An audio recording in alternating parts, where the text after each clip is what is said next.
गीता अध्याय 15 के श्लोक 16-17 में 3 प्रभु बताए हैं। ये 3 प्रभु कौन हैं? किस प्रभु की शरण में जाने के पश्चात जन्म और मरण समाप्त हो सकता है? 3 प्रभुओं में सबसे उत्तम परमात्मा कौन है? कैसा है? उसका क्या नाम है? इन सभी गूढ़ रहस्यों को जानने के लिए अवश्य सुनिए जगत गुरु तत्वदर्शी संत रामपाल जी महाराज के अमृत वचन। सिरसपुर बादली की रहने वाली ममता जी की ये कहानी संघर्ष और चमत्कारिक बदलाव की है। ममता जी का जीवन अत्यधिक दुखों से भरा हुआ था। उनके पिता शराब के आदी थे और आर्थिक स्थिति इतनी खराब थी कि परिवार को कई बार भूखे सोना पड़ता था। 2011 में ममता जी ने संत रामपाल जी महाराज से नाम दीक्षा ली और इसके बाद उनके जीवन में बदलाव शुरू हो गया। उनके पिता जो अत्यधिक शराब पीते थे, संत रामपाल जी महाराज की कृपा से उन्होंने शराब छोड़ दी और अपने जीवन को पूरी तरह बदल लिया। इसके बाद ममता जी को भी संत रामपाल जी महाराज की कृपा से अनेक चमत्कारिक अनुभव हुए। एक बार जब ममता जी का एक्सीडेंट हुआ और उनका कंधा बुरी तरह से फ्रैक्चर हो गया तो डॉक्टरों ने ऑपरेशन की सलाह दी, लेकिन संत रामपाल जी महाराज की कृपा से उनका कंधा बिना किसी ऑपरेशन के ठीक हो गया। इसके अलावा उनके परिवार की आर्थिक स्थिति भी सुधर गई। इनके भाई को भी संत रामपाल जी महाराज की कृपा से रोजगार मिला। ममता जी का परिवार अब एक सुखी और समृद्ध जीवन जी रहा है। आइए अब सुनते हैं ममता जी की कहानी इन्हीं की जुबानी। नमस्कार जी। सच साहेब। क्या नाम है बहन जी आपका? ममता। बहन जी आप कहाँ के रहने वाले हैं? सिरसपुर बादली की। बहन जी संत रामपाल जी महाराज से नाम दीक्षा आपने कब ली? 12 नवंबर 2011 को। संत रामपाल जी महाराज से नाम दीक्षा लेने से पहले क्या आप कोई भक्ति साधना भी करते थे? भगत जी भक्ति साधना तो कुछ ऐसी कोई खास नहीं करते थे, क्योंकि भगवानों के प्रति ऐसी कोई आस्था नहीं थी। दुख इतना था बहुत ज़्यादा, इस वजह से जो मम्मी करती थी वही करते थे। ये व्रत त्योहार तो उनके लिए सही है, जो पैसे वाले हो गरीब आदमियों के लिए तो कोई त्योहार भी फीके हैं। कोई हम ऐसा कोई खास त्योहार या व्रत मैंने नहीं किया कभी। हम इतने दुखी थे, हमारे पापा शराब पीते थे और कभी कभी तो मारपीट भी करते थे मम्मी से, और कभी हमारी ऐसी कंडीशन थी कभी कभी हम भगत जी भूखे भी सो जाते थे, रोटी भी नहीं होती थी हमारे पास टाइम से। ऐसी सिचुएशन थी हमारी। उस भक्ति साधना से हमें सर कोई लाभ नहीं मिला। बहन जी फिर आपको संत रामपाल जी महाराज के बारे में जानकारी कहाँ से मिली? भगत जी मेरी मम्मी ने नाम ले रखा था पहले, तो उसी से पता लगा हमें। तो हमने गुरुजी का सत्संग टीवी पे देखा था। संत रामपाल जी महाराज हमें ज्ञान बता रहे थे किताबों में से पढ़ पढ़ के, तो उसी को पढ़ के और फिर हमारी समझ में आया कि हाँ ये सही ज्ञान है और ये शास्त्रों के अनुसार है। तभी हमने संत रामपाल जी महाराज से मैंने दीक्षा ग्रहण करी। बहन जी हमने सुना है कि संत रामपाल जी महाराज से नाम दीक्षा लेने के बाद श्रद्धालु को बहुत सारे लाभ प्राप्त होते हैं, तो क्या आपको भी लाभ प्राप्त हुए संत रामपाल जी महाराज से नाम दीक्षा लेने के बाद? सर जी बहुत से लाभ प्राप्त हुए हमें। मेरे पापा दारू शराब बहुत ज़्यादा पीते थे, तो इस वजह से हम ज़्यादा परेशान थे। हमारी आर्थिक स्थिति इतनी ख़राब थी बहुत ज़्यादा, कभी कभी हम भूखे भी सो जाते थे। हमारे घर में आटा नहीं होता था खाने के लिए। 4 सितंबर 2011 की रात भगत जी ऐसा हुआ, मेरे पापा ने इतनी ज़्यादा ड्रिंक कर ली थी, बहुत ज़्यादा। वो नाली में गिरते हुए आ रहे थे और हमारे घर पे गली वाले बच्चे आके बता रहे थे आंटी अंकल वहाँ पे शराब पी के पड़े हैं, वहाँ से उठा के ले आओ। तो मेरी मम्मी ने कहा कि मैं नहीं लेके आऊँगी, अपने आप आएंगे। जैसे तैसे गिरते पड़ते मेरे पापा घर तक आ गए। उसके बाद हम देख के इतनी कंडीशन को देख के बहुत रोए, बहुत ज़्यादा। मेरी छोटी वाली बहन को तो हार्ट अटैक भी आने वाला था, पर परमात्मा की दया से सब संभल गए।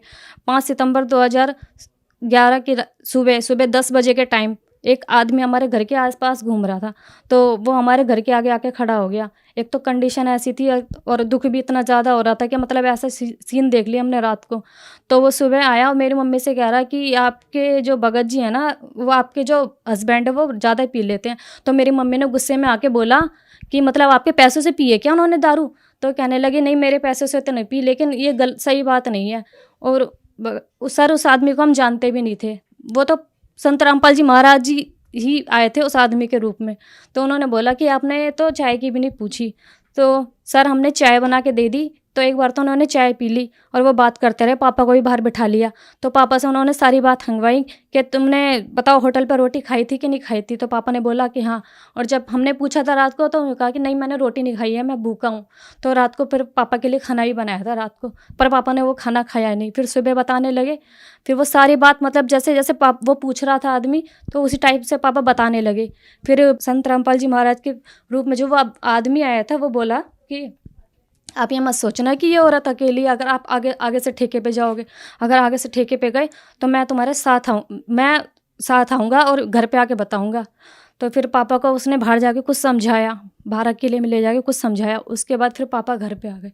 उस दिन से भगत जी हमारा दिन ही बदल गया। पापा रोज़ ज्ञान गंगा पढ़ते और 10 सितंबर 2011 को पापा ने संत रामपाल जी महाराज से सतलोक आश्रम बरवाला में नाम दीक्षा ग्रहण कर ली। फिर पापा ने शराब छोड़ दी। संत रामपाल जी महाराज की शरण में जब सतलोक आश्रम बरवाला गए तो संत रामपाल जी महाराज ने आशीर्वाद देते हुए कहा कि अब आप ठेके पर मत जाना। ताज्जुब की बात है कि मतलब कि मेरे पापा को और गुरुजी बोल रहे, संत रामपाल जी महाराज बोल रहे कि ठेके पर मत जाना भगत जी। जब पापा ने घर पे आके बताया तो हमारे रोम रोम खड़े हो गए थे। उस टाइम मैंने नाम नहीं लिया था, मैंने 12 नवंबर 2011 को नाम लिया। तो उस दिन से हमें लगा कि हाँ परमात्मा है और हमारे दिन बदल जाएंगे। उस दिन के बाद फिर 12 नवंबर 2011 को मैंने भी संत रामपाल जी महाराज की शरण ग्रहण करी सतलोक आश्रम बरवाला में। सर भक्ति करते करते हम एक दिन कहीं जा रहे थे तो रास्ते में बस में मेरा एक्सीडेंट हो गया, मेरे और मेरी सिस्टर का। बस पलट गई और एक्सीडेंट हो गया। तो एक्सीडेंट में सर मेरा ये जो कूल्हा है ना ये फ्रैक्चर हो गया था। और ये सांपले की बात है, सांपला से सीधे PGI रोहतक एम्बुलेंस में हमें ले जाया गया। एम्बुलेंस में ले जाने के बाद हालत इतनी ख़राब थी कि मेरा सारा हाथ ये ख़राब था, इसमें कांच घुसे पड़े थे, ये हाथ में यहाँ पे टाँके आए हुए हैं। और इतनी ज़्यादा कंडीशन ख़राब थी, सांस जल्दी जल्दी चल रही थी, ऐसा लग रहा था कि आज शायद दम टूट ही जाएगा। इतना भयानक मंजर उस टाइम हमने देखा था। उसके बाद कोई आदमी पीछे से हम अपनी गाड़ी में डाल के और कुछ और आदमियों को डाल के एम्बुलेंस में ले गए। उसके बाद PGI रोहतक में ले गए। उन्होंने हमारा ट्रीटमेंट करा और मेरा एक्सरा करा। उन्होंने कहा कि ये तो इसका तो फ्रैक्चर है, ये तो पता नहीं कब ठीक होगी।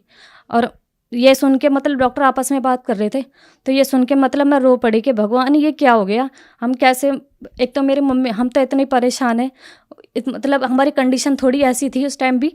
पर उसके बाद संत रामपाल जी महाराज ने ऐसी दया करी कि ट्रीटमेंट करके उन्होंने मेरे को घर भेज दिया। घर भेजने के बाद अगले दिन फिर मेरी मम्मी जब सेटिस्फाई नहीं हुई कि PGI रोहतक में पता नहीं डॉक्टर ने कैसे देखा होगा, तो फिर मुझे राम मनोहर लोहिया में ले गए दिल्ली में। तो वहाँ डॉक्टरों ने देखा तो डॉक्टर ने कहा कि भाई इसको, तो उन्होंने भी एक्सरा करा और यहाँ पे थोड़ा ट्रीटमेंट करा। मेरे यहाँ पे कांच घुस रहे थे हाथ में, वो कांच वाँच निकाल के उसके बाद उन्होंने ट्रीटमेंट दे के मुझे घर भेज दिया कि 3 हफ्ते बाद आना।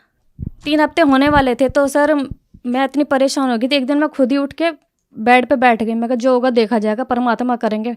संत रामपाल जी महाराज की नाम लेके मैं उठ गई। एक दिन तो उठ गई सर, तो मैं उठ के मेरे को इतनी ज़ोर से चक्कर आए और चक्कर आके मैं गिरने वाली थी। मेरे पापा ने पकड़ लिया मुझे और उठा के फिर बेड पे लिटा दिया। फिर अगले दिन फिर मैंने ये ऐसी कोशिश करी कि मैं खुद ही उठूँगी। तो 3 हफ्ते पूरे भी नहीं हुए थे, मैं खुद ही उठ के और हॉस्पिटल खुद चल कर गई थी। तो जब मैं डॉक्टर के पास, मेरा नंबर आया राम मनोहर लोहिया में, तो डॉक्टर ने वो रिपोर्ट देखी और कहा कि पेशेंट कहाँ है। तो मैं सामने खड़ी थी, मेरी मम्मी भी थी साथ में, तो कह रहे पेशेंट ही है। तो मेरी तरफ देख के कह रहा कि ये पेशेंट है। मैंने कहा हाँ। कह रहे कि आपके कूल्हे में प्रॉब्लम थी ना। मैंने कहा। कह रहे आप ठीक चल पा रहे हो। मैंने कहा। तो उसने मेरे को चला के भी देखा तो मैं चली। तो कहने लगे, फिर वो आपस में 2 डॉक्टर बात करने लगे कि पता नहीं कैसे ठीक हो गई। फिर मैं कहा ये तो संत रामपाल जी महाराज की दया है। तो उन्होंने फिर दवाई लिख के दे दी। कह रहे कोई नहीं, कुछ दिनों बाद फिर दिखा लेना। संत रामपाल जी महाराज ने मुझे ठीक कर दिया, मुझे जाने की ज़रूरत नहीं पड़ी हॉस्पिटल। और सर वो दिन है और आज का दिन है, आज तक मुझे कोई प्रॉब्लम नहीं हुई मेरे कूल्हे में, ना पता लगता कि मैं मतलब कोई प्रॉब्लम है। सर एक बात और मैं भूल गई सर, जब मेरा एक्सीडेंट हुआ था तो गर्मी का टाइम था। मेरी कमर जो ना बेड पे 3 दिन परेशान हो गई। तो मेरी मम्मी ने जैसे तैसे करके मेरे मामा को 10,000 रुपये दिए कि भैया इन्वर्टर लगा देना, घर पे बच्चा परेशान हो रहा है। मेरी एक सिस्टर थी, उसके कंधे में भी चोट आई थी उस टाइम। तो मैं इतनी परेशान हो गई थी और मैं तो बेड पे लेटे लेटे इतनी परेशान हो गई, गर्मी भी बिल्कुल सहन नहीं हो रही थी मेरे पे। तो उसके बाद मेरी मम्मी ने 10,000 रुपये दिए मेरे मामा को। तो मेरे मामा लेके चले गए कि शाम तक इन्वर्टर आ जाएगा, इन्वर्टर लगा देंगे। तो रास्ते में ही सर वो 10,000 रुपये मेरे मामा के गिर गए। तो मेरे मामा ने फ़ोन कर दिया था रास्ते में से कि ऐसे ऐसे बात हो गई है और मैं अपने घर जा रहा हूँ, कुछ चीज़ चाज बेच के और मैं तेरे पैसे पूरे करके और तेरा इन्वर्टर लगा के दे दूँगा शाम को। तो मम्मी ने कहा कोई बात नहीं भैया, परमात्मा अपने आप करेंगे जो करना होगा। फिर भी हमने परमात्मा में छोड़ा भगत जी। हमने कभी अपने मन में ये भी नहीं लाया कि हमारे 10,000 रुपये खो गए। हमने कहा कोई बात नहीं, परमात्मा हमारी कौन सी आपत्ति टाल रहा है पता नहीं। उसके बाद सर मेरा भाई ट्यूशन चला गया। रास्ते में उसके टीचर मिला, उसने बोला कि आज ऐसे ऐसे बात है कि पड़ोस वाले आदमी को 10,000 रुपये मिले पर्स में। तो उसने बोला कि भैया मेरे मामा के 10,000 रुपये गिर गए थे, वो इन्वर्टर लेने के लिए जा रहे थे, ऐसे ऐसे मेरी बहन का एक्सीडेंट हो गया है। तो कहने लगे कैसा पर्स है, उसने कहा कि ब्लैक कलर का पर्स है। तो उसने दिखाया पड़ोस वाले ने कि ऐसी ये पर्स है, और उसने कहा कि ये मेरा मामा है। तो कह रहे अपने मामा को बुला ले।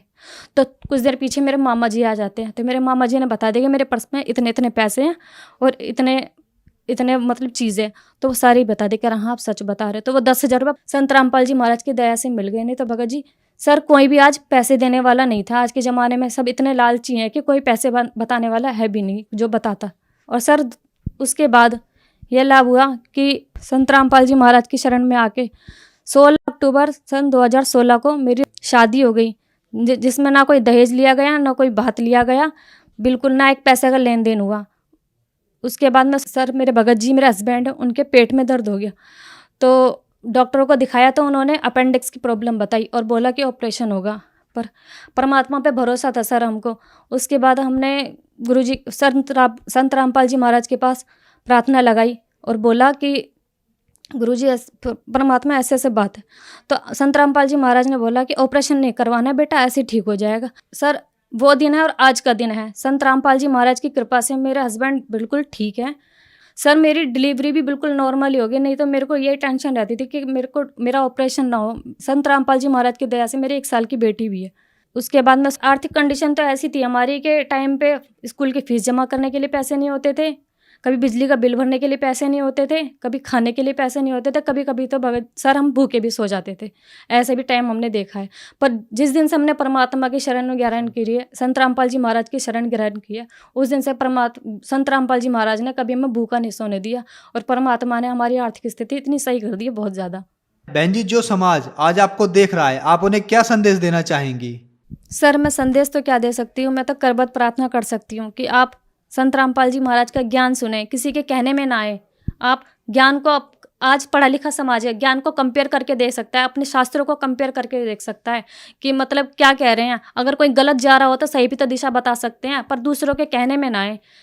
और अपनी ज्ञान गंगा पुस्तक पढ़े, जीने की राह पुस्तक पढ़े और संत रामपाल जी महाराज जी से नाम दीक्षा लें और अपना कल्याण करवाएं। बहन जी संत रामपाल जी महाराज से नाम दीक्षा कैसे ले सकते हैं? सर संत रामपाल जी महाराज जी से नाम दीक्षा चैनल पे सत्संग आता है, उस चैनल पे नीचे पट्टी आती है, उस पे नंबर आते हैं, आप उस नंबर पे संपर्क करें, पता लग जाएगा आपको कि कैसे नाम दीक्षा ली जाएगी और अपना नाम दीक्षा लेके अपना कल्याण करवाएं। धन्यवाद बहन जी। सत साहिब। अब जगत गुरु तत्वदर्शी संत रामपाल जी महाराज जी के सत्संग के माध्यम से उस अद्वितीय आध्यात्मिक ज्ञान के बारे में जानते हैं जिसके माध्यम से आप भी प्राप्त कर सकते हैं ऐसे आध्यात्मिक, मानसिक और भौतिक सुख जो अभी तक आपने सिर्फ मीराबाई, ध्रुव, प्रहलाद जैसे कुछ ही भक्तों की जीवन कथा में सुने होंगे। अब सुनिए तत्वदर्शी संत के संग शास्त्र अनुकूल भक्ति सत्संग, ऐसा अद्वितीय आध्यात्मिक ज्ञान जिसका है सर्वधर्मों के पवित्र शास्त्रों में प्रमाण। इसका अनुवाद इससे देखेंगे। अब देखो कुरान शरीफ फेर लेते हैं, वो मजीद थी, ये कुरान शरीफ है और इसके अनुवादक प्रकाशक पहले हमने दिखा दिए हैं। ये सारा लखनऊ किताब घर से ये प्रकाशित है, मौसम बाग सीतापुर रोड लखनऊ से। अब हम इसके आते हैं 604 पृष्ठ पे, 604 पृष्ठ पे, और वही है इस कुरान शरीफ सूरत फुरकानी 25। नीचे आते हैं, ये 52 आयत है। फला तुतियल काफिरन जाहिदुम बीही जिहादन कबीरन। ये कबीर कहो, कबीरा कहो, कबीरन कहो, कंसेप्ट क्लियर होया। अब ये क्या कहता है यहाँ पर कि ए पैगंबर, कुरान शरीफ का ज्ञान देने वाला अपने पैगंबर को बोल रहा है तुम काफिरों का कहा न मानना। वो काफिर नहीं मानते भगवान को, वो तो अन्य देवताओं की पूजा करते हैं। और इस कुरान शरीफ की दलीलों से, कुरान की दलीलों से मैं जो तुझे हिदायत दे रहा हूँ, इसके आधार से उनका सामना करना उस कबीर के लिए, जिहादन कबीरन, उस कबीर के लिए, कबीर अल्लाह के लिए संघर्ष करना, लड़ना नहीं। जिहाद का अर्थ लड़ना नहीं होता, संघर्ष करना, उनकी बातों में ना आना, सीधी सी बात। अब देखो, अब हमने 52 का अर्थ पढ़ दिया। अब 607 पर सूरत फुरकानी 25। और ये कबीर नामक अल्लाह वही है जिसने 2 दरियाओं को मिला चलाया, एक का मीठा प्यास बुझाने वाला और एक का खारी कड़वा, और दोनों में एक आड़ और मजबूत रोक बना दी।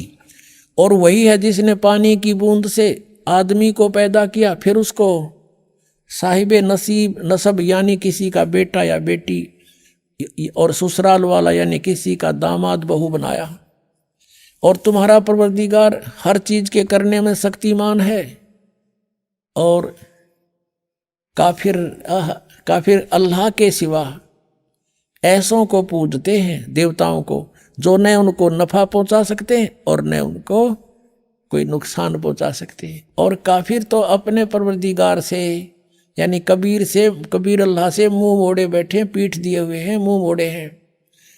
अब 56 या 55 समाप्ति। और 56 में कहा कि ए पैगंबर, हमने तुमको खुशखबरी सुनाने और सिर्फ अजाब से डराने के लिए भेजा। 57 में कहा है कि इन लोगों से कहो कि मैं तुमसे इस अल्लाह के हुक्म का पर कुछ मजदूरी नहीं मांगता। हाँ, जो चाहे अपने परवरदिगार तक पहुंचने की राह इख्तियार कर ले। अब 58 में कमाल कर दिया, ए पैगंबर उस जिंदा पर भरोसा रखो, चैतन्य नहीं। कबीर परमात्मा जैसे अच्छी आत्माओं को मिलते हैं, वेदों में आपने पढ़ा, ऐसे आदरणीय धर्मदास जी को, आदरणीय गरीबदास साहिब जी को, आदरणीय नानक साहिब जी को, ऐसे ही आदरणीय मोहम्मद साहिब जी को मिले थे इस जिंदा महात्मा के रूप में। लेकिन इन्होंने इनकी बात को स्वीकार नहीं किया था। और वो कुरान शरीफ ज्ञानदाता कहता उस जिंदा पर भरोसा रखो जो कभी मरने वाला नहीं है, वो अविनाशी है, वह जिंदा महात्मा रूप में तुझे मिला था। और तारीफ के साथ उसकी पाकी बयान करते रहो। यानी गीता ज्ञानदाता किसी और अल्लाह की पाकी बयान करने को कह रहा है, और अपने बंदों के गुनाहों से वो काफ़ी खबरदार है। ये कबीर है। यहाँ पर ये 58 नंबर आयत है, यहाँ देखो 58, ये 58 है, यहाँ पढ़ेंगे। ये खबीरा लिखा है, इबादही खबीरा। अब इबादही माने पूजा के योग्य वो कबीर है। इबादत माने पूजा, इबादही यानी पूजा के योग्य वो कबीर है। कबीर 58। यहाँ फिर हम आएंगे इसके। ये 58 हम पढ़ रहे हैं कि वो अपने भक्तों के, वो जिंदा रूप में तुझे मिला था, उस पर भरोसा रख, वो अविनाशी परमात्मा है। और तारीफ के साथ उसकी पाकी बयान करते रहो। अपने बंदों के गुनाहों से वह कबीर खूब खबरदार है, यानी पाप नाश कर देता है। वो कबीर खबरदार है। कबीर लिखना था, कबीर अल्लाह अकबर, जानता है सब कुछ। अब 59 में तो कमाल कर दिया। और जिसने आसमानों और जमीन और जो कुछ भी उनके बीच में है सबको 6 दिन में पैदा किया और फिर तख्त पर जा बिराजा, वो अल्लाह बड़ा। अब इन्होंने यहाँ भी कबीर का अर्थ बड़ा कर दिया। वो अल्लाह कबीर है, ये लिखना था, वो अल्लाह कबीर है। ये 59 में, यहाँ देखो, ये फिर 59 आ गई। इसमें फिर खबीरन लिखा है, अरहमानू फसल भी ही खबीरन, कबीरन कहो, कबीर कहो, खबीर कहो। तो इन्होंने इसका अर्थ भी बड़ा कर दिया। अब फिर पढ़ेंगे इस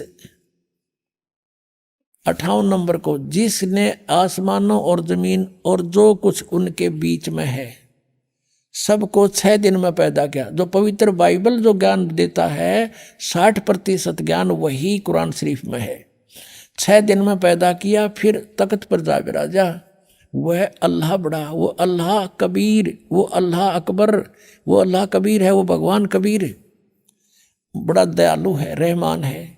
और उसकी खबर, उसकी जानकारी किसी बाखबर इल्म वाले यानी तत्वदर्शी संत से पूछ देखो।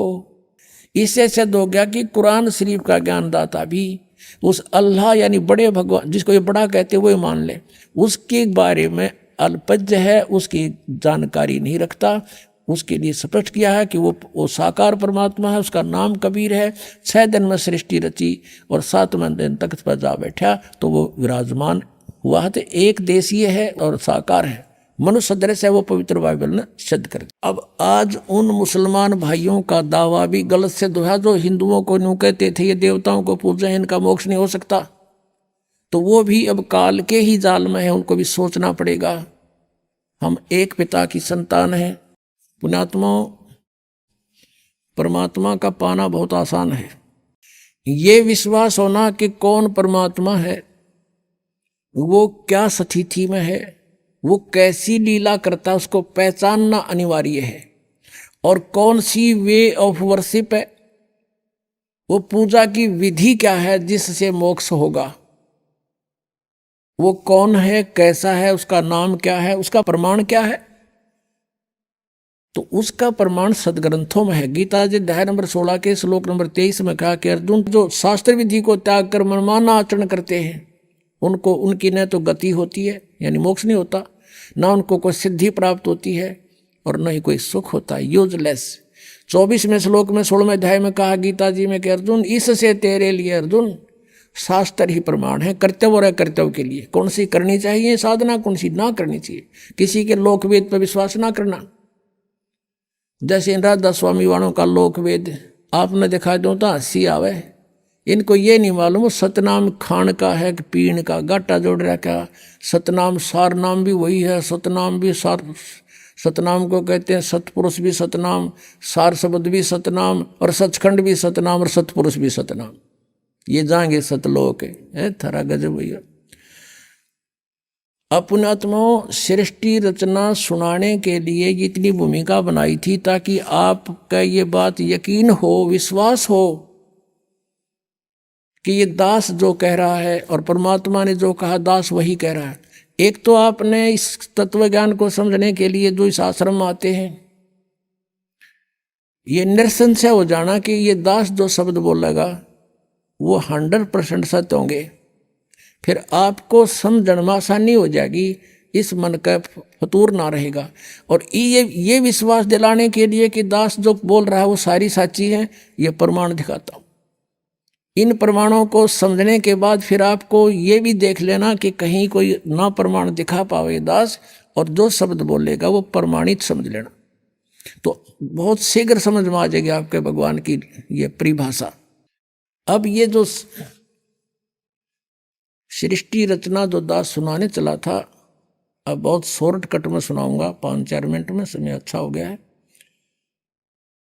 पुणात्मा वैसे तो परमात्मा के लिए तो महापुरुषों ने जैसा भी उनके गुरुओं ने बता दिया शीश देने की तैयारी कर दी, सारा खड़े होकर तप किया, अग्नि के चारों तरफ आग जला के बीच में बैठ के तप किया, घर त्याग दिया, ऊपर को पैर करके साधना की, व्रत भी रखने शुरू कर दिए। जैसे जैनियों में देखो आप इतने घोर व्रत कराते हैं, उपवास रखवाते हैं, वो भी उनको मंजूर है। एकाधे की तो डेथ भी हो जाती है लेकिन फिर भी वापस नहीं हटते।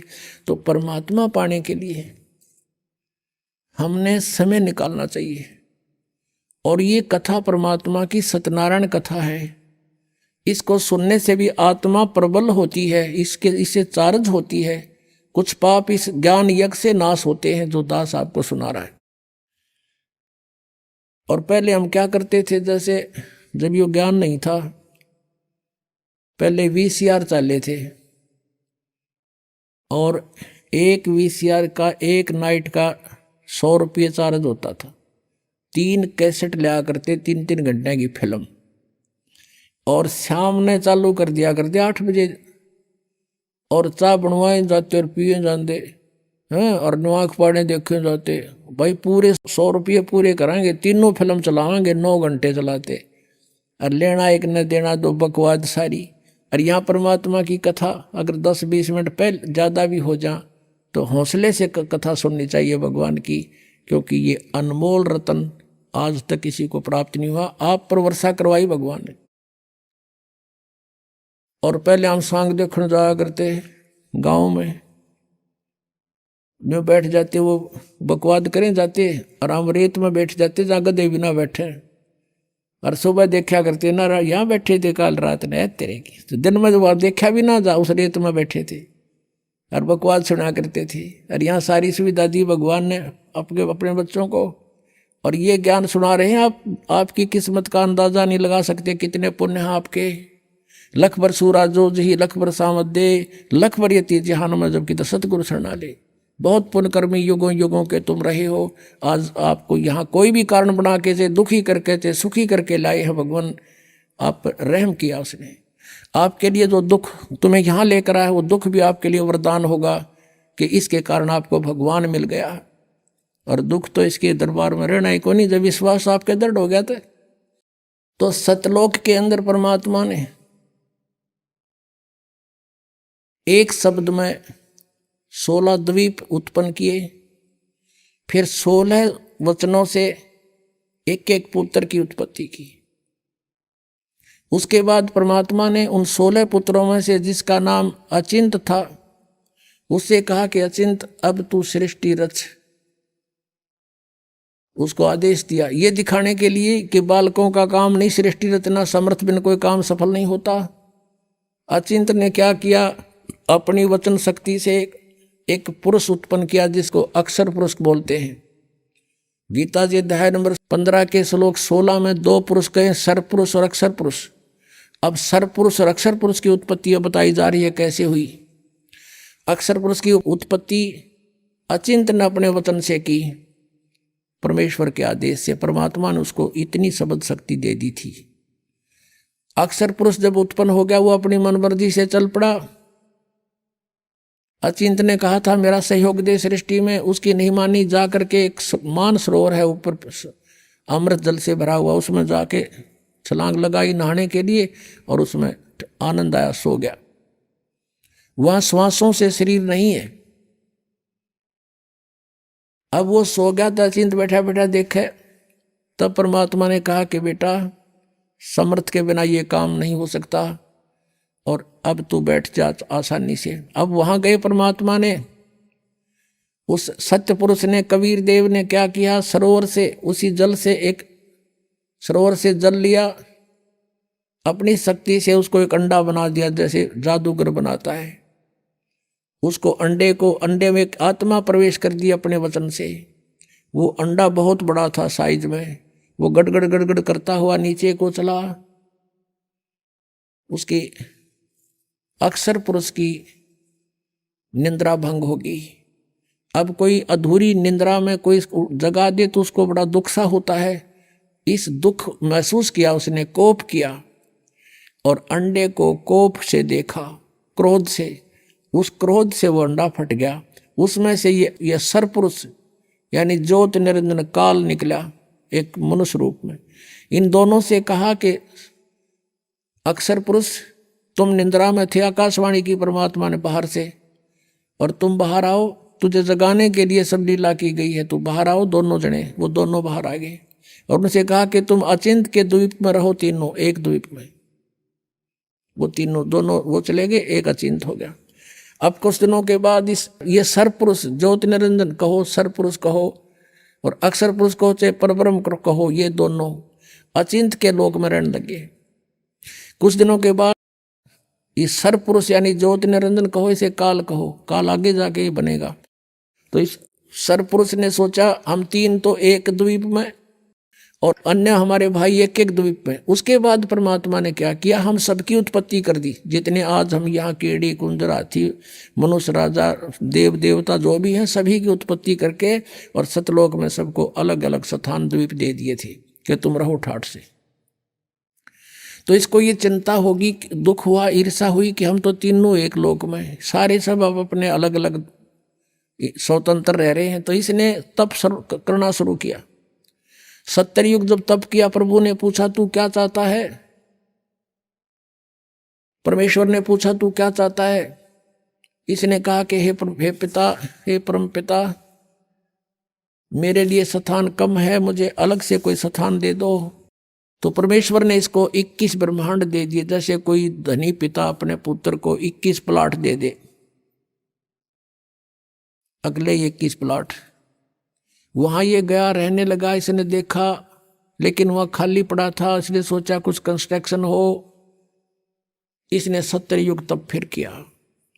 हम कैसे फंसे यहाँ पर, इस काल के साथ कैसे आ गए यहाँ इतने गंदे लोक में। हमने वहाँ पर गलती की थी। हमारे पिता ने हमारे को सब सुविधाएं दे रखी थी, कोई असुविधा नहीं थी किसी प्रकार की भी। हम अजर अमर थे, हम सदा युवा रहते थे। हमारे परिवार थे वहाँ पर, पूरे ग्रुप के ग्रुप, परिवार के परिवार थे। सतलोक में सृष्टि है ऐसी ही है, लेकिन वहाँ के हंस आत्मा है, वहाँ मृत्यु नहीं होती, बुढ़ापा नहीं होता, सदाबहार वृक्ष रहते हैं, कोई राग द्वेष नहीं, कोई बाही बंटवारा नहीं। और ये राधा स्वामी वाले जितने भी है सब कहते हैं सतलोक में तो प्रकाश ही प्रकाश है, वहाँ आत्मा परमात्मा में ऐसे मिल जाती है जैसे बूंद समुद्र में। अरे कोई डूब का मरना है वहाँ पर, ढूंढ रहे हैं भगवान को, परमात्मा को तलाश कर रहे हैं, उसके दर्शन करेंगे, बैठेंगे, बतलावाएंगे, अपना दुख रोवाएंगे, हैं देख देख कर खुश होवाएंगे। इनको भगवान निराकार है, प्रकाश ही प्रकाश है, और आत्मा उसमें ऐसे मिल जाती है जैसे बूंद समुद्र में। ये तो एक डूब का मरने वाली बात होगी, है किसी में मत चलो, कहेंगे चलो समुद्र में डूब मरो भगवान मिलेगा, लो अभी ना जाओ। तो ये मूर्ख बना रखे हमने, उन्हें नहीं पता है ना सतलोक का बेरा, इन जाने वालों ने पता है उड़ा जाना उड़ा कुछ है को नहीं है। तो बात बात वो बनाओ सुन लेते हैं श्रद्धालु।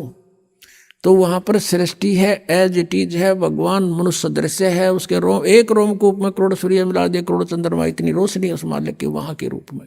वहाँ से वो हल्के तेज पुंज का रूप बनाकर सरल करके यहाँ आता है। वेद भी बता रहे हैं, और ये 600 साल पहले परमात्मा ने अपनी महिमा आप बता रखी है कबीर वाणी में।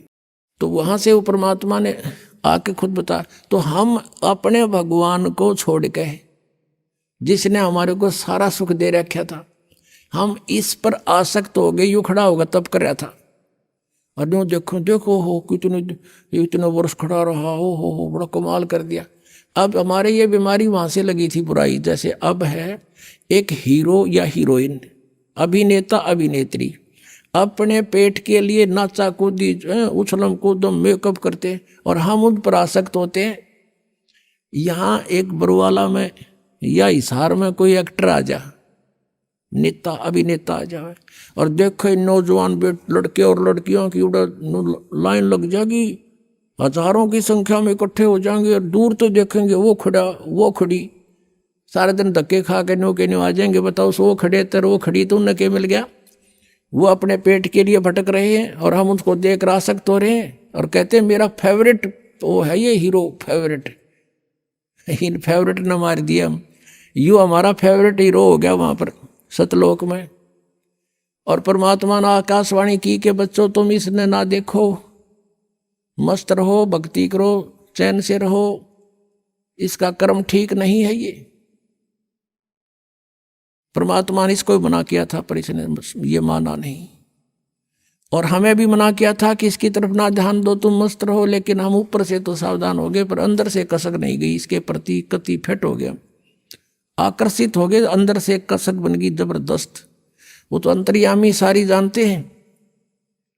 जब इसने दूसरी बार तप किया तब पूछा भी क्या मांगता है तू? 70 युग तप किया। तब इसने कहा प्रभु मुझे कुछ कंस्ट्रक्शन सामग्री दे दो ताकि मैं कुछ रचना रचूं। परमात्मा ने 5 तत्व और 3 गुण दे दिए कि ले बेटा खेल खिलौनों से। इसने सोचा भी ये भी बना लूंगा, लेकिन जीव नहीं है तो मैं करूंगा क्या, मुझे आत्मा भी चाहिए, कि लेगा दिल नहीं लगे। तब इसने 64 युग तब फिर किया। तब प्रभु ने पूछा क्या मांगता है, बोल। तूने जो मांगा मैंने सब दे दिया। तब इसने कहा कि मुझे कुछ जीव दे दो, आत्मा दे दो प्रभु।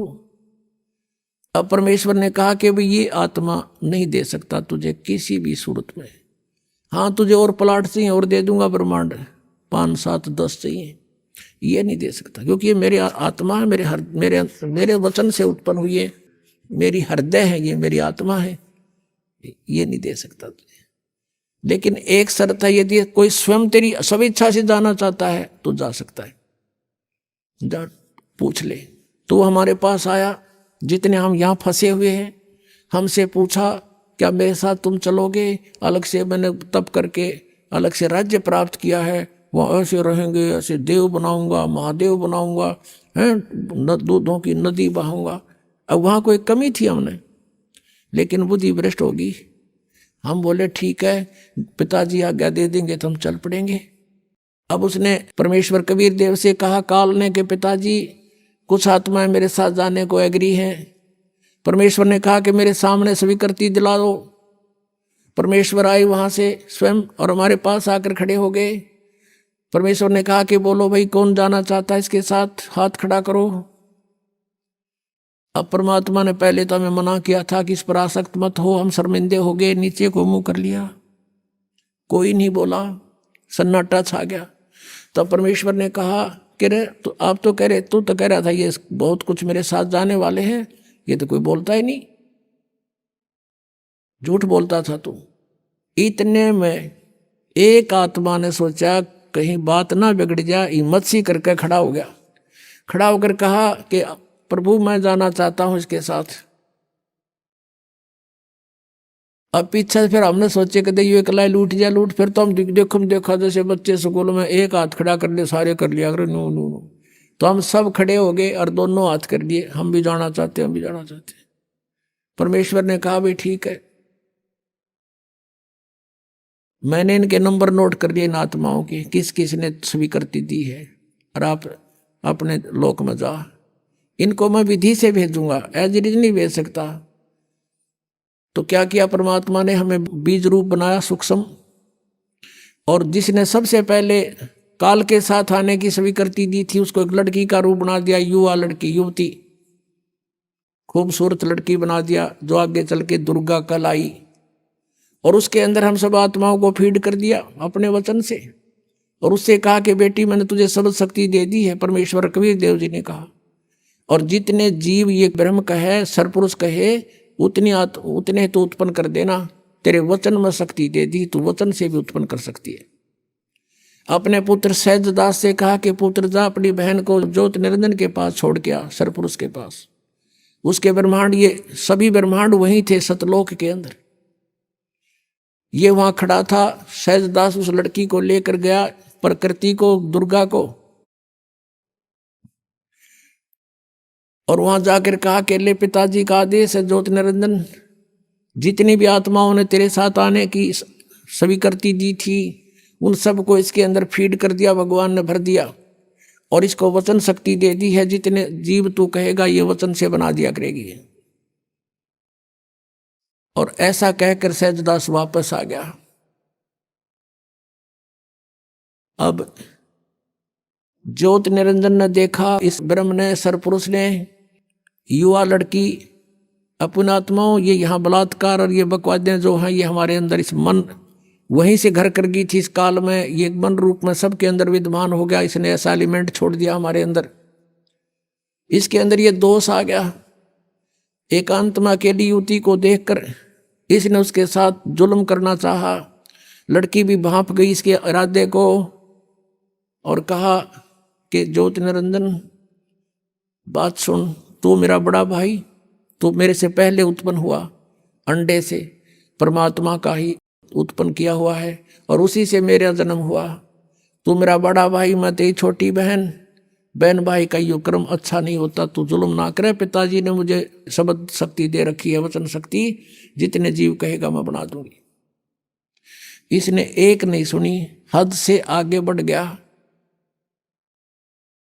लड़की ने अपनी इज्जत सुरक्षा के लिए कुछ ना पाया तो उसने छोटा रूप बनाया, और इसने बकवाद के लिए मुंह खोल रखा था, मुंह के माध्यम से पेट में चली गई। वहां से परमेश्वर कबीर देव अपने पिता से पुकार की, भगवान मेरी रक्षा करो। परमात्मा ने कहा जोगजीत, सहजदास जाओ उसके पास, और परमेश्वर स्वयं आए अपने पुत्र का रूप बना के, और कहा ज्योत निरंजन तूने जुल्म कर दिया, ऐसे पवित्र लोक में जो ऐसी गलती करता उसको ये सजा है कि तू आज से काल कहागा, 1 लाख मानव शरीरधारी प्राणियों को नित्य खाया करेगा, 1.25 लाख उत्पन्न करेगा, आज से तेरा नाम काल होगा। लड़की को, दुर्गा को उसके पेट से निकाल दिया, और उन दोनों को 21 ब्रह्मांड समेत सतलोक से निष्कासित कर दिया। 16 शंख कोश की दूरी पर 21 ब्रह्मांड आकर रुक गए, और यहां फिर अपने मालिक की विधि अनुसार ये चक्कर काटने लगे। अब काल ने फिर सोचा कि अब मेरा कौन के बिगाड़ेगा, जो इन्होंने सजा देनी थी मुझे दे दी।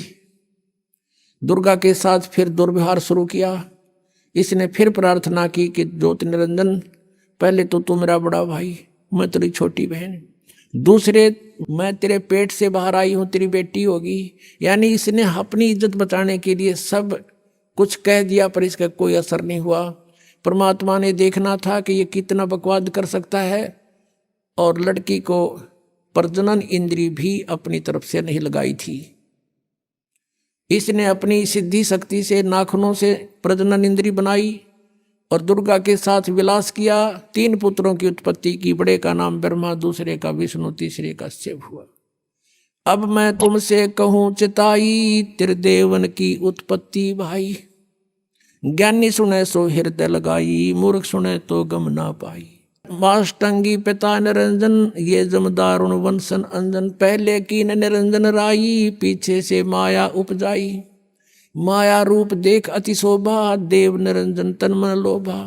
निरंजन कीने भोग विलासा, माया को रही तब आशा। 3 पुत्र अष्टंगी जाए, ब्रह्मा विष्णु शिव नाम धराए। 3 देव विस्तार चलावे, इनमें यो जग धोखा खावे। 3 गुणों की भक्ति में ये भूल पड़ो संसार, कह कबीर निज नाम बिना कैसे उतरो पार। 3 देव की जो करते भक्ति, उनकी कदे ना होए मुक्ति। बोलो सतगुरुदेव।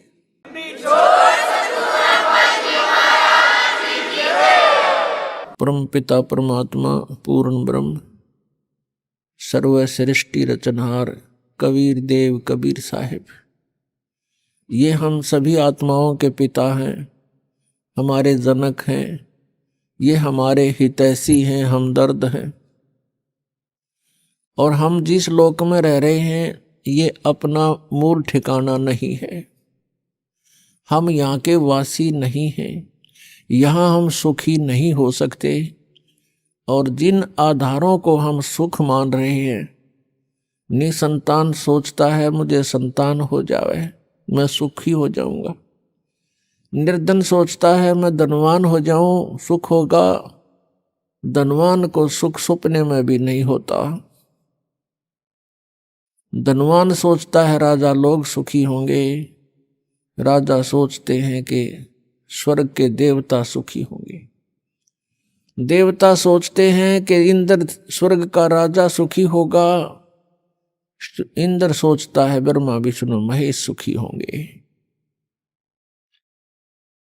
और ब्रह्मा विष्णु महेश उनका जीवन देख लो, सुख का सांस नहीं। श्रीमद् देवी भागवत के अंदर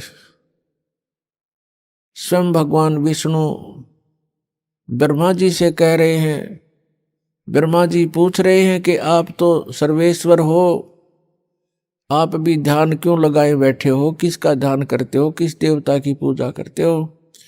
भगवान विष्णु कहते हैं मैं दुर्गा का ध्यान करता हूं, देवी का, शक्ति का। और मेरे विचार में, मेरे जानकारी में इससे बड़ी कोई शक्ति नहीं, इससे बड़ा कोई प्रभु, कोई देव नहीं। और मैं अधिकतर तप करता रहता हूं। तप करने से फुर्सत मिलती है तो मैं फिर ज्यादातर राक्षसों को मारने के लिए युद्ध करता रहता हूं। थोड़ा बहुत सौभाग्य मिलता है, कुछ समय मिलता है, कुछ देर लक्ष्मी के पास रह पाता हूं। इससे सिद्ध है कि ब्रह्मा विष्णु महेश सुखी नहीं। तो पुण्यात्माओं, आप यहां सुख की चाह करते हो। अभी आपने सुने संत रामपाल जी महाराज के मंगल प्रवचन। आइए अब सुनते हैं संत रामपाल जी महाराज से नाम दीक्षा लेकर सतभक्ति करके अद्भुत लाभ प्राप्त करने वाले अनुयायी के विचार। दर्शकों, संत मत के अनुसार अगर गौर किया जाए तो ये बात सत्य है कि पृथ्वी लोक पर मनुष्यों के साथ साथ भूतों का भी वास होता है। लेकिन साइंस पर विश्वास रखने वाले लोग इस बात को मानने के लिए बिल्कुल भी तैयार नहीं हैं। आज हम आपको ऐसे ही एक व्यक्ति के विषय में बताएंगे जिनके ऊपर पिछले 16 साल से भूतों का प्रकोप था। हम बात कर रहे हैं ईश्वर जी के बारे में, जो हिसार हरियाणा के रहने वाले हैं। ईश्वर जी और इनकी पत्नी, ये दोनों प्रेत बाधाओं से बहुत बुरी तरह ग्रसित थे। सर्व देवी देवताओं की भक्ति करते हुए भी इन्हें प्रेत बाधा से निजात नहीं मिली। फिर इन्होंने डेरा सच्चा सौदा के प्रमुख श्री पुरनीत राम रहीम जी से दीक्षा ली, परंतु वहां से भी इन्हें कोई लाभ नहीं मिला। उसके उपरांत इनकी भेंट पूर्ण संत रामपाल जी महाराज जी के शिष्यों से हुई। उन्होंने ईश्वर दास जी को संत रामपाल जी महाराज जी से नाम दीक्षा लेने के लिए प्रेरित किया। संत रामपाल जी से नाम दीक्षा लेने के बाद ईश्वर जी को अनेकों अद्भुत चमत्कार हुए। इनकी 16 साल पुरानी भूत प्रेत की बाधा ऐसे दूर हुई कि मानो कभी थी ही नहीं। ऐसे ही संत रामपाल जी ने इन्हें एक बार ऐसे जानलेवा एक्सीडेंट से भी बचाया जिसमें इनकी जान जाना निश्चित थी। ईश्वरदास जी की जो समस्या झाड़ फूंक वाले संत नहीं दूर कर पाए, वो संत रामपाल जी से नाम दीक्षा लेने मात्र से दूर हो गई। सुनिए उनके साथ बीती ये अद्भुत कहानी ईश्वरदास जी की अपनी जुबानी। नमस्कार सर। सत साहेब जी। सर क्या नाम है आपका? ईश्वरदास। ईश्वर जी कहाँ के रहने वाले हैं आप? शिवानी मंडी से। ईश्वर जी, संत रामपाल जी महाराज से नाम दीक्षा आपने कब ली? 2013 में। ईश्वर जी, संत रामपाल जी महाराज से नाम दीक्षा लेने से पहले क्या आप कोई भक्ति साधना भी करते थे? यस सर, भक्ति करते थे, देव देवताओं की पूजा करते थे। और जैसे कि हमारे लाल वेग की पूजा होती है जी, उनकी पूजा करते थे। जैसे कि हमारे भेंट चढ़ती है जी, उनकी पूजा करते। कैसे कि वो जैसे बकरा चढ़ाना होता है, उसको काट के चढ़ाते थे जी। हमारे पिताजी भी, हमारे दादाजी भी, सभी मिलकर ये इनकी जीव हत्या करते थे जी। पड़ोस में रहती थी एक भगत, उसने हमारे को बताया कि आप सरसा डेरा चलो और ये गुरमीत जी जो धन सतगुरु वाले हैं वहाँ चलो, और जो आपके जो कष्ट है घर में, प्रेत बाधाएँ हैं, वहाँ नाम लेने से आपका कष्ट कट जाएगा। तो मैं मेरी मम्मी को बोलने लगा, मम्मी चलो वहाँ चलते हैं। मेरी मम्मी कहने लगी, नहीं भाई मैं तो नहीं जाऊँगी, और आपको जाना है तो आप जाओ। क्योंकि मेरे को तो पता था मेरी घरवाली को बहुत ज़्यादा दिक्कत होती थी प्रेत बाधाएँ, लेकिन मेरे घर वाले नहीं मानते थे भाई इसको, डेरे वाले को। भाई सरसे वाले ये कोई संकट काट देंगे, उधर जाएंगे नहीं, वहाँ पैसा लेते हैं। लेकिन मेरे को तो ऐसा लग रहा था कहीं जाने पे कोई अगर सुनता है तो देख लेते हैं, अगर भगवान उधर है तो हम वहाँ चलेंगे। मैं उनके साथ चला गया सरसा। वहाँ जाने के बाद में मैंने 2-4 दिन तो नाम नहीं मिला और वहाँ घूमता रहा। लेकिन उन्होंने बताया चलो अभी तेरा समय आ गया है, अभी नाम लेंगे। मैंने नाम लिया संत राम रहीम से, सतपुरुष कालमूर्त शब्द स्वरूपी राम। ये जो मेरे को मंत्र मिला था, इससे मैं बहुत 3 साल तक मैं ये साधनाएं करता रहा। तो सर आपने बताया कि पहले आप लाल बेग जी की भक्ति करते थे, भेंट भी चढ़ाते थे, बकरे की भेंट भी चढ़ाते थे। उसके बाद आपने 3 साल संत राम रहीम जी सच्चा सौदा डेरा से भी नाम दीक्षा ली और उनकी भक्ति साधना की। तो इन सब भक्ति साधनाओं से आपको क्या क्या लाभ हो रहे थे? लाभ तो इससे कुछ नहीं हुआ जी। मैं बहुत परेशान था जी, बहुत ज़्यादा। घर वालों से दुखी था और रिश्तेदारों से भी मैं दुखी था, कोई मेरा साथ नहीं देता था।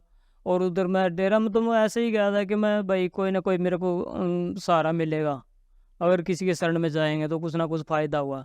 लेकिन उधर मेरे को कोई फ़ायदा नहीं हुआ। हम सभी जगह घूमते रहे, लेकिन हमारे को कुछ भी लाभ नहीं हुआ, कुछ भी लाभ नहीं हुआ, कि हम वैसे ही परेशान हैं। पहले से बहुत ज़्यादा परेशान थे कि जैसे कि नाम लेते थे कहीं जाने के लिए, वहाँ भी कोई लाभ नहीं हो रहा था। हम दो पूजाएं करते थे, जैसे कि बकरे काट के चढ़ाते थे और जैसे मुर्गा वगैरह भी चढ़ाते थे, उनसे भी कोई लाभ नहीं हो रहा था। हम बहुत परेशान हो गए थे, लेकिन नुकसान ही नुकसान होता था। जैसे कि 16 साल से बहुत बीमार थे जी, क्योंकि मेरे को प्रेत बाधाएँ थी और मेरी घरवाली को भी। 16 साल एक ही दिन हम दोनों को प्रेत बाधा हुई थी, और एक ही दिन हमारे को जैसे कि कोई घटना होती थी घर में, हमारे को दोनों को एक साथ सेधती थी। वो मेरे को भी बहुत उठा उठा के फेंकती थी और मेरी घरवाली को भी उठा उठा के फेंकती थी, बहुत ज़्यादा परेशान करती थी।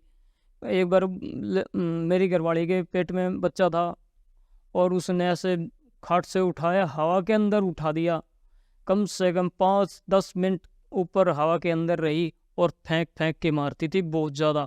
मैं बहुत ज़्यादा परेशान था, लेकिन देव देवताओं के जो भी बताते थे हम वहीं जाते थे। जाड़ जो ये शाने से बड़े होते हैं, इनके पास जाते थे। एक और मेरा ताऊ लगता है पड़ोस में, उसने बताया तुम मरीजपुर जाओ, तुम्हारे वहाँ भी धोख लगती है। हमारे को तो नहीं पता था हमारे ये लगती है, तो भाई वहाँ जाने से भी कुछ होगा। लेकिन वहाँ हमारे को ले गए, वो जाते ही बोलने लगे भाई यहाँ भी भेंट चढ़ानी पड़ेगी आपने।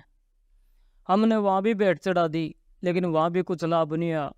उगा मेडी वाले का भगत है, उसने क्या किया कि फ़ोन किया किसी भाई के पास, भाई इसको मेरे पास ले आ तू और मैं ठीक कर दूँगा।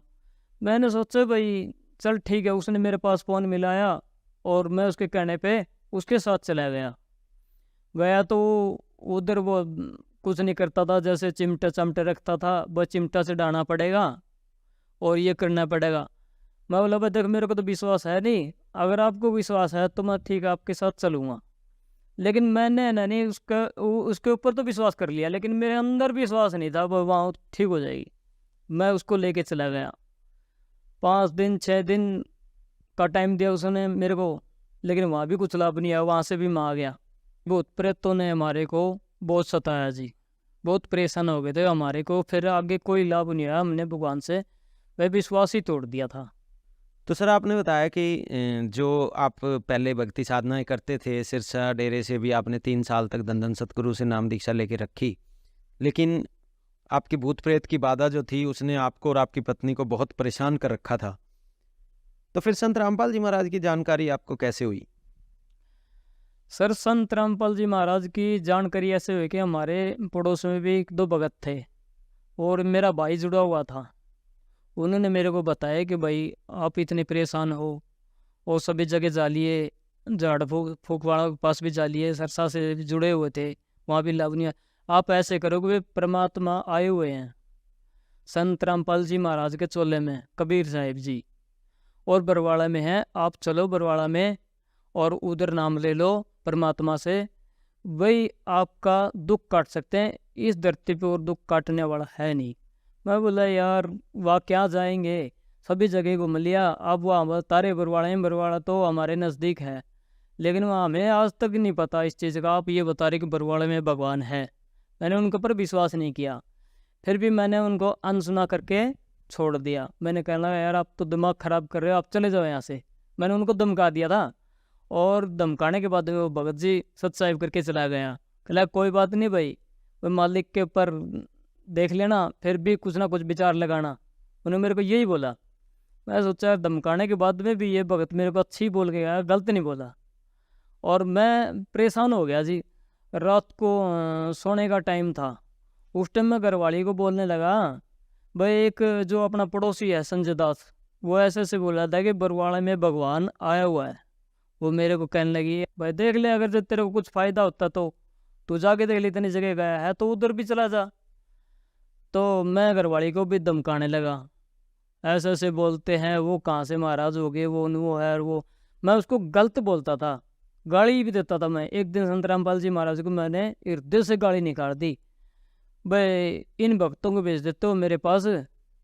और मैंने ऐसे गाली निकालती जो अपने बच्चों को भी देता, वो गाली मैंने निकाल दी। परमात्मा को गाली निकाली मैंने बहुत, लेकिन मैं दुष्ट आत्मा था। लेकिन उसी दिन परमात्मा ने ना मेरे को रात को मैंने दर्शन दे दिए जी, सुबह 4 बजे दर्शन दिए मेरे को, और ऐसे दर्शन दिए कि मेरी मौत मेरे को दिखा दी जी। संत रामपाल जी महाराज ने बोला भाई क्या कर रहे हो? जो कब्र खोद रहे थे वो कहने लगे हम तो इसकी कब्र खोद रहे हैं। तो संत रामपाल जी महाराज ने बोला अरे मूर्खो, तुम भी पार हो जाओ और इसको भी पार होने दो। तो वो तो कुछ नहीं बोले, लेकिन गुरु संत रामपाल जी महाराज ने ना एक ऐसे हाथ करके एक छोटा सा बच्चा बना दिया, और संत रामपाल जी महाराज ने मेरे को बोला बेटा इसकी उंगली पकड़ ले और पीछे मुड़ के मत देखना और मालिक दया करेंगे। उठते हुए मेरे आंखों से पानी निकल गया। और एक भगत जी हैं भाई धर्मपाल, उसके घर गया। उसके घर जाने के बाद मैंने बोला भाई आप वो जो ज्ञान गंगा पुस्तक पढ़ते हो, वो ज्ञान गंगा पुस्तक दो मेरे को। वो कहने लगा उठा ले जो सतल में, वहाँ से मैं वहाँ गया और पुस्तक उठाई। वहाँ मैंने देखी, मैंने जो संत रामपाल जी महाराज को देखा था उसी पुस्तक में मेरे को संत रामपाल जी महाराज मिल गए। फिर मैं वहीं से पुस्तक लेके दूसरे भगत के घर गया, वहाँ से पुस्तक ली ज्ञान गंगा, वो मिलाई, उसके अंदर भी वही मिल गया। फिर मैं तीसरे भगत के पास गया, उधर मिलाई तो वहीं पे मिल गया मेरे को। लेकिन मैं फूट फूट कर रोने लगा जी, और मैंने उसी टाइम बोल दिया अगर ऐसे संत रामपाल जी महाराज हैं तो आज रात को मेरे को जो आज दर्शन दी है ऐसे ही दर्शन देंगे तो मैं नाम ले लूँगा। फिर सुबह होनी थी, 4 बजने दे अगले दिन, मेरे को फिर उसी टाइम पे दर्शन दिए। और फिर मैं सुबह उठा 10 बजे, फिर संत रामपाल जी महाराज आए। तो मेरे को कहने लगे बेटा ऐसे बैठे हो, बताओ क्या परेशानी तेरी? मैं कहने लगा जी ऐसी ऐसी बात है, और मैं बरवाड़ा जाऊंगा जी, मेरे को 200 रुपये चाहिए हैं और 200 मेरा किराया हो जाएगा और मैं उधर चला जाऊंगा। संत रामपाल जी महाराज ने बोला, बेटा मेरे पास है 1000 का नोट और 1000 का नोट ले लो और आप ये बरवाड़ा चले जाओ। मैं, नहीं जी मेरे को 200 रुपये चाहिए। बोले बेटा 1000 रुपये हैं, खुले नहीं है, आके दे देना।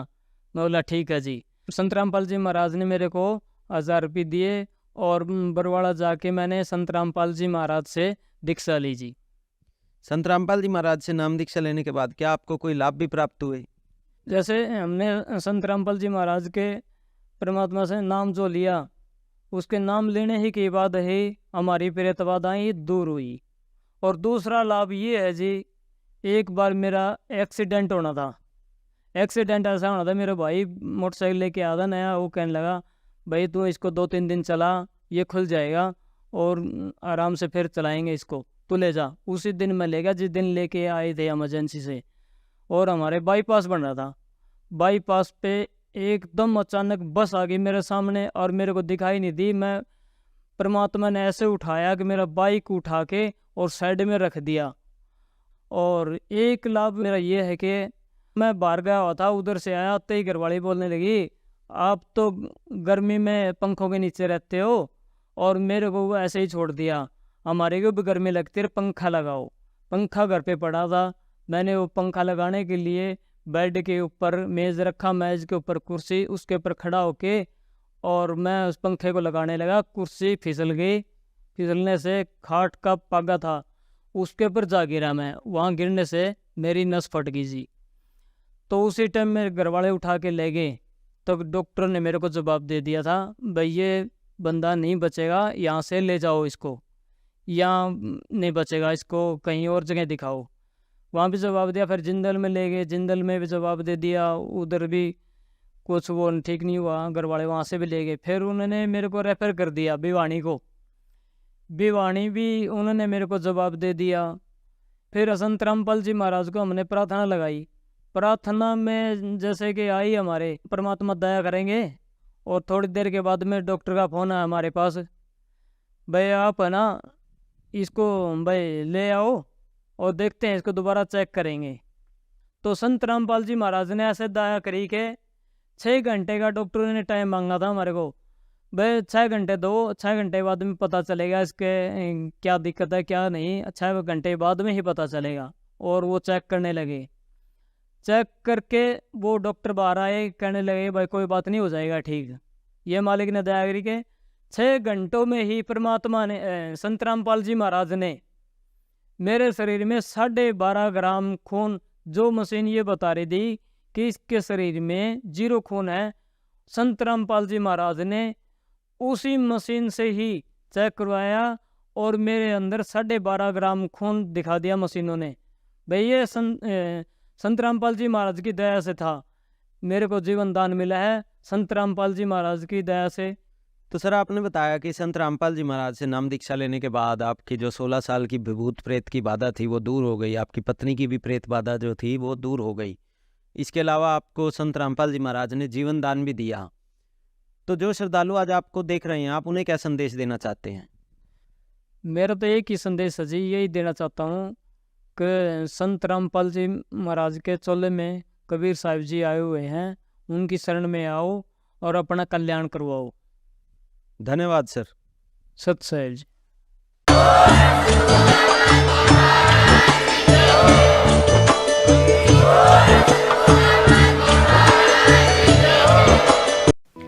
आप सुन रहे थे जगत गुरु तत्वदर्शी संत रामपाल जी महाराज के मंगल प्रवचन। अधिक जानकारी के लिए संपर्क करें।